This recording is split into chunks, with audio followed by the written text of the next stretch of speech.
TNPSC previous year எக்ஸாமில் கேட்கப்பட்ட தனி வட்டி கூட்டு வட்டி கணக்கு தான் நம்ம இந்த வீடியோவில் பார்க்க போகிறோங்க. கொஷின் என்னன்னா, 2 வருஷத்துக்கு 18,000 தனி வட்டிலையும் கூட்டு வட்டிலையும் முதலீடு பண்ணியிருந்தோம்னா வட்டி வித்தியாசம் 405 கிடைக்குது அப்படின்னா வட்டி சதவிகிதம் என்ன? இதான் கேள்விங்க. 2 வருஷம்னு சொன்னால் இதை அப்படியே ஸ்கொயர் ரூட் எடுங்க. அதே 3 வருஷம்னு சொன்னால் அப்படியே கியூப் ரூட் எடுங்க. சரியா? அப்படி எடுக்க முடியல அப்படின்னா அதை அடிங்க. அடித்து வரக்கூடிய ஆன்சர் என்னவா இருக்கும் அப்படின்னா பர்ஃபெக்ட் ஸ்கொயர் ரூட்டாக தான் இருக்கும். சரியா? 81 3600 நீங்கள் அப்படியே ரூட் எடுங்க. 5ஆல் அடித்தேன். சரியா? அப்போ என்ன வரும்? 9 9 81 60 60 3600. சரியா? அப்போ 60 ரூபா இன்வெஸ்ட் பண்ணால் 9 ரூபா கிடைக்குதுன்னா அப்போ 100 ரூபா இன்வெஸ்ட் பண்ணால் எவ்வளோ வரும்? 15 வருமா? அப்போ 15% தான் இந்த கொஷனுக்கான சரியான ஆன்சர். சரியா?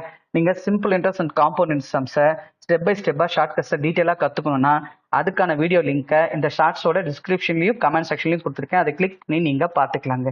தேங்க்யூ.